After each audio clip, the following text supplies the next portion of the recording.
I wanted to share with you a brief reflection for Juneteenth, and I was asked, and thank you, Stacy, for allowing me a few moments. Juneteenth comes right after Father's Day this year, and so as I was contemplating on what I was going to share, I wanted to just share with you a little bit about my father. His name was Wilbert Lee Sr., and he passed in the late 1980s, but I am so grateful for the time that the Lord had allowed me to spend with him. This man did not finish 8th grade. I don't know if he went to even middle school. But he and my mother fled the South, Evergreen, Alabama, after his brother was hung on a tree in front of their family home. And so they came up to Michigan. He had a job at Coca-Cola bottling company, so he found a job. They actually lived in the basement of a woman's home. Her name is Lucille Beelan in Lansing, and they lived in her basement until they were able to afford a house. And I am the youngest of 10, so they raised 10 plus. They took in anyone and everyone, and they feared God, and they loved the Lord with all their heart. And my father was about 6 feet tall. He was a giant to me, but he was over 6 feet. And he was over 300 pounds, big man. And the only time I saw him cry was on Sundays. And he would go, and we, at this time, we were raised in a Baptist church, and we had altar call to prayer. And the altar call to prayer was when you went up, you went to pray, and they left you alone for a while, and you would just pray. And every Sunday I saw my father cry. And so as a little girl, I didn't understand what was going on, so I would cry when I saw my father cry. And he would say, "It's okay, it's okay." But I saw him cry. I saw him go through the loss of family and different trials.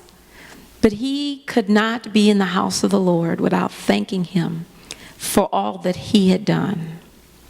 And so my father talked about, we had mini Bible study at home. He was a deacon and a trustee, but he wanted to have his children around him to understand the Word of God. And he couldn't even read the Bible that well, but what he could remember, he told us. And so he told us about how the children of Israel came out of Egypt and how they wandered in the wilderness.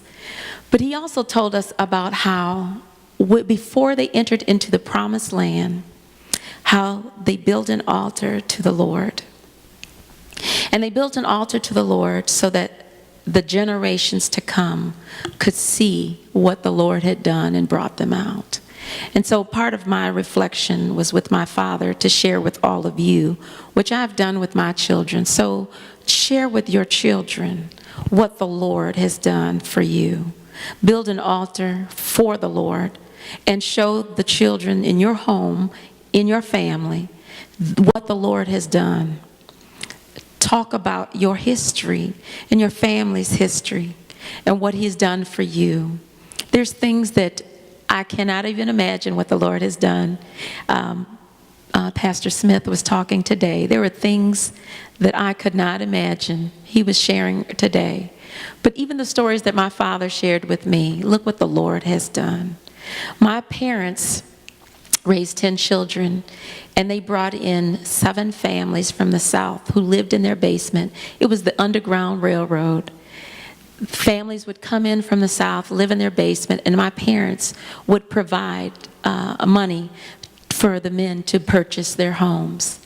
Every person in our family worked for Coca-Cola because he gave them jobs. If they came in from the South, he gave them a job, and he gave them a future. And I did not find out all that my father had done until he was gone, all that he had done. He kept talking about the Lord, but he never talked about what he had done and what the Lord had done through him. So I will tell you this: continue to bless each other and cherish one another.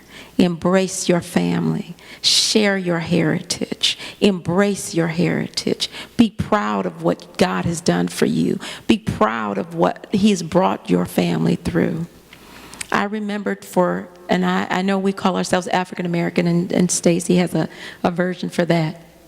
But I will tell you, for the middle passage for my father's people, the middle passage where most of the slaves died, for me to even stand before you today, it is nothing short of a miracle of what our family has gone through.